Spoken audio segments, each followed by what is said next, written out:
नमस्कार, आदाब, सत श्री अकाल। दोस्तों, मैं विष्णु कुमार जांगिड़ आप सभी का हार्दिक स्वागत करता हूं, हार्दिक अभिनंदन करता हूं।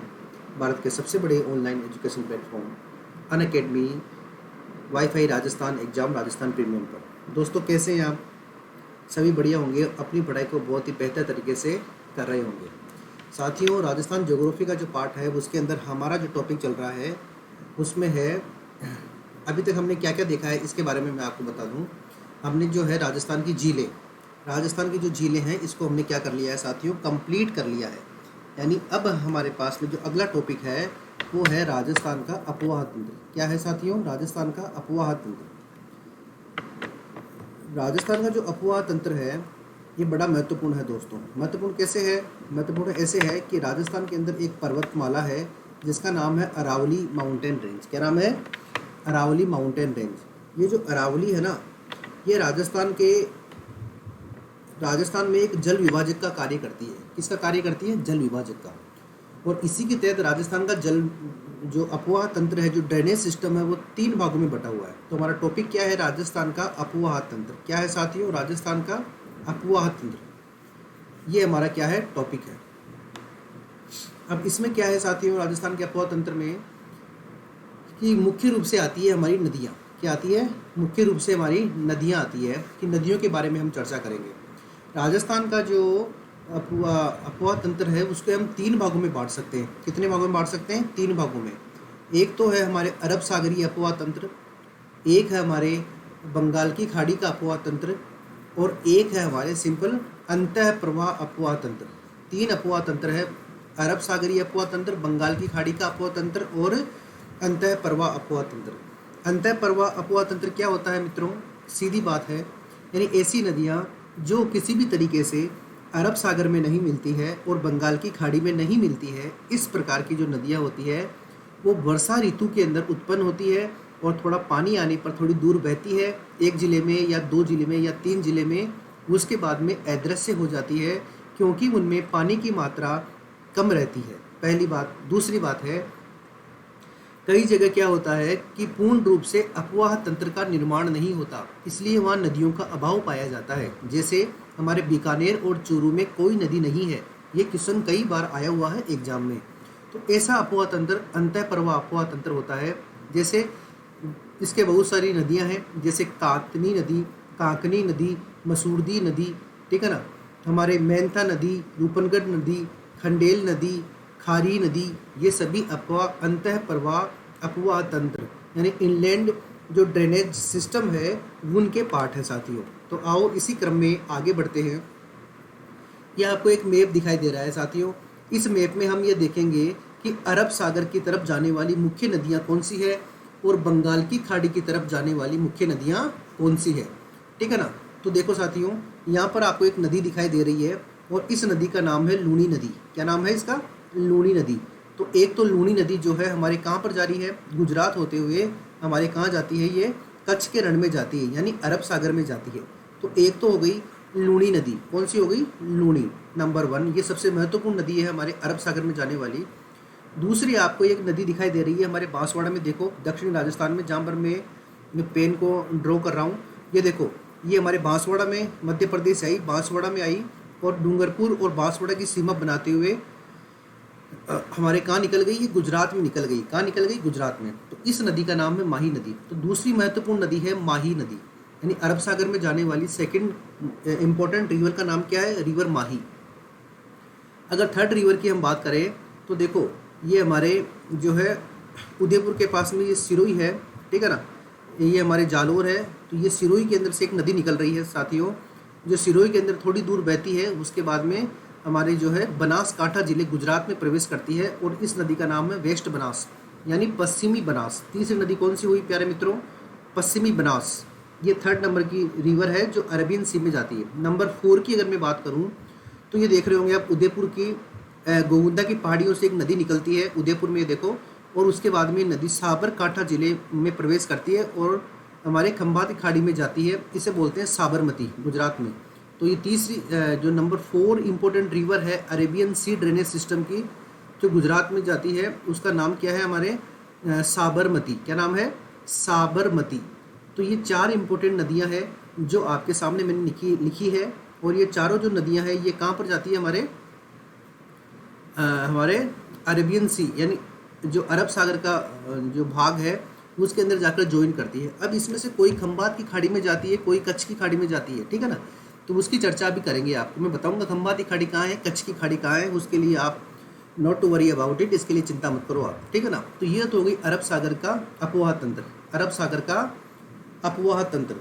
और अरब सागर का जो अपवाह तंत्र है ये राजस्थान के कुल अपवाह तंत्र का 16.5% है। कितना है, राजस्थान के टोटल जो ड्रेनेज सिस्टम है उसका अबाउट 16.5% किससे रिलेटेड है, अरेबियन सी ड्रेनेज सिस्टम से रिलेटेड है, करेक्ट। सेकंड थिंग मैं बात कर रहा हूँ drainage system of Bay of Bengal यानी बंगाल की खाड़ी का अपवाह तंत्र। साथियों इसके अंदर क्या है, एक महत्वपूर्ण नदी है जो हमारे मध्य प्रदेश के जानापाव की पहाड़ियों से निकलती है, और इस नदी का नाम आप सब जानते हो, वेल नोन रिवर है, सबसे बड़ी नदी है और सबसे गहरी नदी है, और इस नदी का नाम है चंबल। क्या नाम है, रिवर चंबल।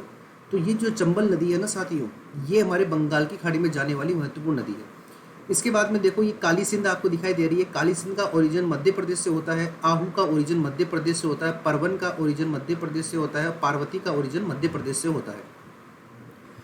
इसमें देखो आहू और परवन जो रिवर्स है ये हमारे काली सिंध की हेल्पिंग ट्रिब्यूटरी है, सहायक नदियां हैं, और काली सिंध जो है मेजर हेल्पिंग ट्रिब्यूटरी है किसकी, हमारे रिवर चंबल की। तो यहाँ पर हो गई काली सिंध, हो गई आहू, हो गई और परवन हो गई।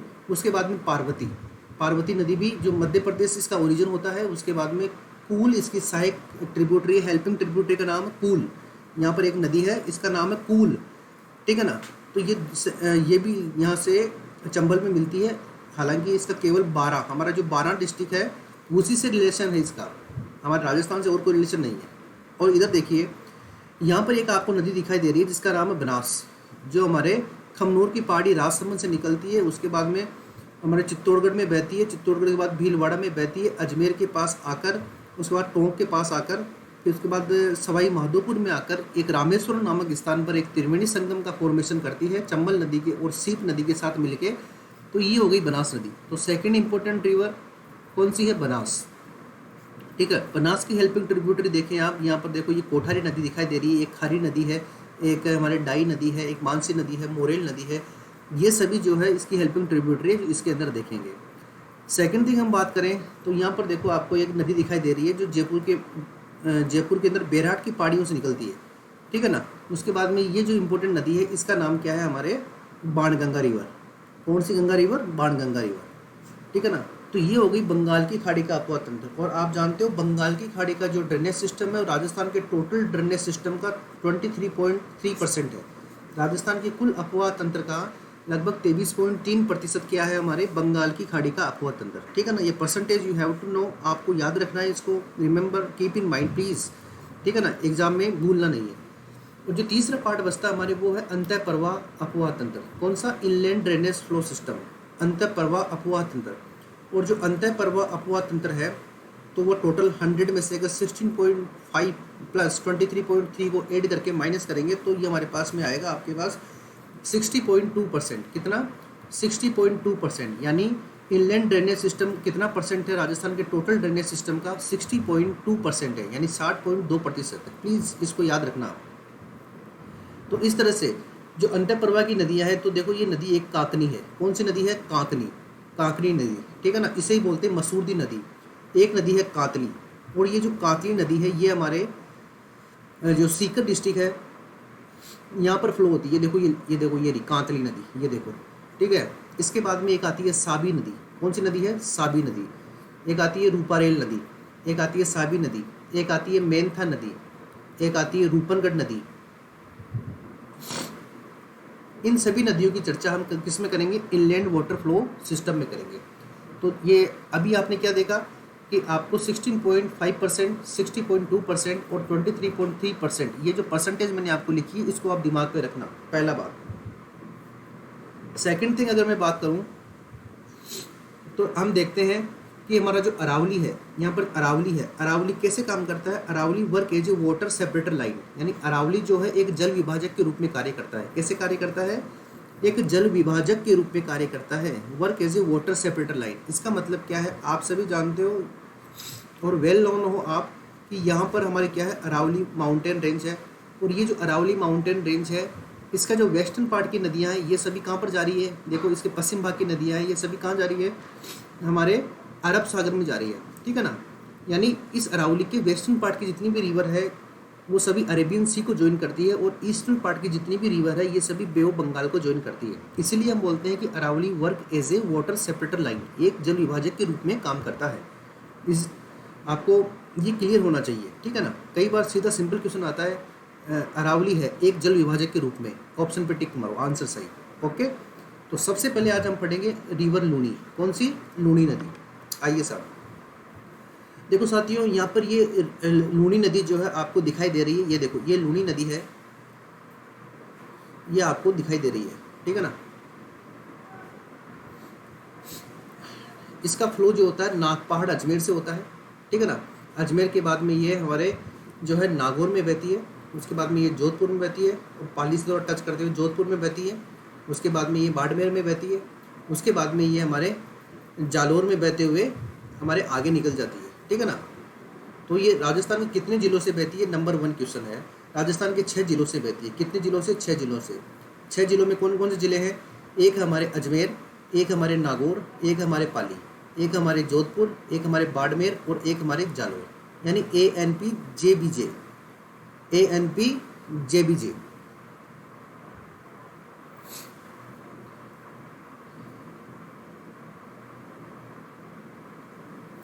A का मतलब है अजमेर, N का मतलब है नागौर, P का मतलब है पाली, J का मतलब है जोधपुर, B का मतलब है बाड़मेर और J का मतलब है जालोर, ठीक है साथियों। तो ये हमारे क्या है,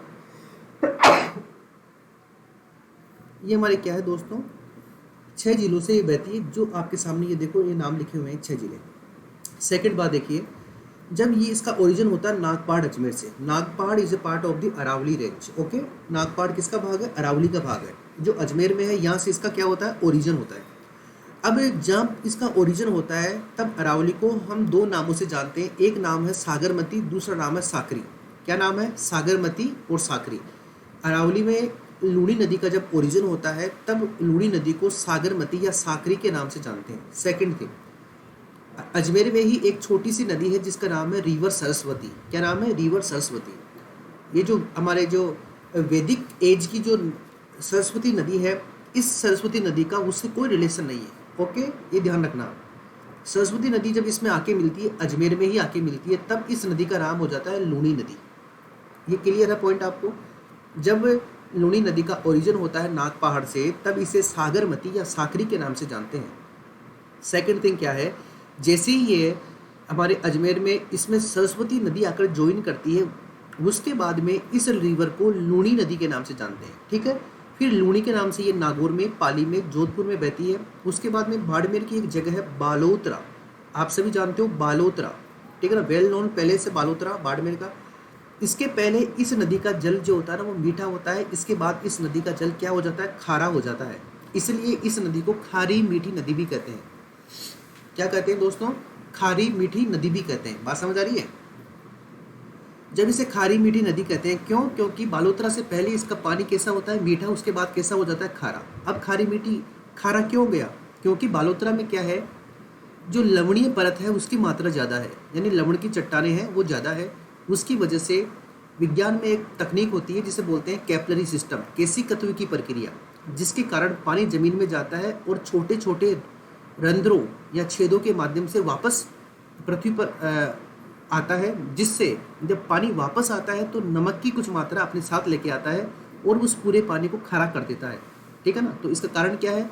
लवण की परत यहाँ पर ज़्यादा होने से कारण है, इसीलिए इसे बाद में लवणवती कहते हैं। क्या कहते हैं? लवणवती कहते हैं। और कालिदास ने इसे किस नाम से जाना है? अंतः सलीला के नाम से जाना है। किस नाम से जाना है प्यारे मित्रों? अंतः सलीला के नाम से जाना है। बात समझ आई आपको? यानी सागरमती साकरी, लूणी, सागरमती 1, साकरी 2, लूणी 3, खारी मीठी 4, लवणवती 5 और अंतः सलीला 6। यानी इस नदी के कितने नाम हैं?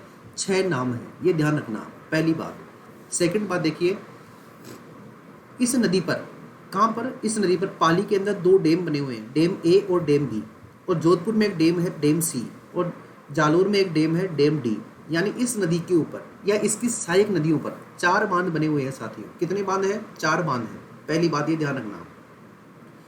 2 बांध तो हमारे कहाँ पर है, पाली में है। एक बांध कहाँ पर है, जोधपुर में है, और एक बांध कहाँ पर है, हमारे जालोर में है। यानी 4 बांध जो है इस रिवर के ऊपर बने हुए हैं, या इस लूनी नदी मान लो, या फिर लूनी की जो सहायक नदियां हैं उसकी बात कर लो। तो यहाँ पर हमारे जो है 4 डैम, 4 बांध बने हुए हैं। आइए इन बांधों की चर्चा करते हैं, बड़े इंपॉर्टेंट है भाई ये। सबसे पहले पाली के अंदर एक बांध बना हुआ है प्यारे मित्रों, जिसका नाम है डैम हेमावास। क्या नाम है, हेमावास बांध। और हेमावास बांध कहाँ पर है, पाली में है। और कौन सी नदी पर है, बांडी नदी पर है। पहली बात क्लियर है। यानी जो मैंने आपको पहला बांध बताया था, और ये बांध कहाँ पर है, पाली में है। और पाली की एक सहायक नदी है, हेल्पिंग ट्रिब्यूटरी है बांडी। इस बांडी नदी पर यह बांध बना हुआ है, और कहाँ पर है, पाली में। पहली बात ये क्लियर हो गई आपको, हेमावास बांध। दूसरी बात देखिए साथियों, बी जो डैम है ये पाली में मैंने आपको बताया था। ये पाली में ये दूसरा डैम है जिसका नाम है जवाई डैम। जवाई डैम कहाँ पर है, पाली में है। और ये कौन सी रिवर पे है, ये जवाई रिवर पे है। और Jawai river also helping tributary of Luni river, ठीक है ना। यानी जवाई नदी भी किसकी सहायक नदी है, हमारे लूनी की सहायक नदी है। जवाई बांध की कुछ इंपॉर्टेंट बात है, इसे क्या बोलते हैं, मारवाड़ का अमृत सरोवर बोलते हैं। क्या बोलते हैं, मारवाड़ का अमृत सरोवर, क्योंकि ये पेयजल की सप्लाई करता है, ड्रिंकिंग वाटर जो है इसका सप्लाई करता है। कहाँ कहाँ पर, जोधपुर में, पाली में और सिरोही में। अब आप जानते हो वेस्टर्न राजस्थान पूरा डेजर्ट पार्ट है, और यहाँ पर पानी की समस्या है। तो यहाँ पर ये पानी का सप्लाई करता है, मीठे पानी का सप्लाई करता है, इसलिए इसे मारवाड़ का अमृत सरोवर कहते हैं। सेकंड थिंग, जवाई बांध के लिए एक सही जल सुरंग बनाई गई है। यानी सही वाटर कैनाल का जो है कंस्ट्रक्शन किया गया है, जो कहाँ से किया गया है, उदयपुर टू पाली। कहाँ से किया गया है, उदयपुर से पाली के लिए एक सही जल सुरंग का कंस्ट्रक्शन किया गया है प्यारे मित्रों, जिसका उद्देश्य क्या है, जवाई बांध में पानी की आपूर्ति करना। यानी उदयपुर से पाली एक जो है हमारे क्या बनाया गया है, एक वाटर कैनाल बनाई गई है, जिसका मेन एम क्या है, जवाई बांध में पानी की आपूर्ति करना। और ये राजस्थान की क्या है, पहली वाटर कैनाल है। अगला बात देखिए, जो नंबर सी हम देखे थे, नंबर सी का मतलब है जोधपुर। जोधपुर में एक डैम है जिसका नाम है पिचियाक डैम, जो कहाँ पर है, जोधपुर में है। जो मुख्य रूप से किस नदी पर है, लूनी नदी पर है। ओके। नंबर 4 की बात करें तो बाकली डैम, ये जालोर में है, और ये सूकड़ी नदी पर है। कहाँ पर है, सूकड़ी नदी पर है प्यारे मित्रों। ये एग्जाम में आया हुआ है RS प्री 2013 में। इसके बाद हम देखते हैं, इस नदी की कुल लंबाई 495 किलोमीटर है। राजस्थान में इसकी लंबाई 330 है, और राजस्थान के कुल अपवाह का 10.40% ये नदी कवर करती है। ये मरुस्थल की सबसे लंबी नदी है साथियों, ठीक है। तो ये कुछ बेसिक बात हुई आज लूनी नदी के बारे में। इसके आगे कल देखेंगे, शाम को मिलते हैं 5 बजे वाईफाई 2.0 पर लाइव। आप मुझसे बात कर सकते हो। तब तक के लिए स्वस्थ रहो, खुश रहो, अपनी पढ़ाई को आगे बढ़ाओ। कल देखेंगे लूनी की सहायक नदियाँ। ठीक है साथियों, जय हिंद, जय भारत।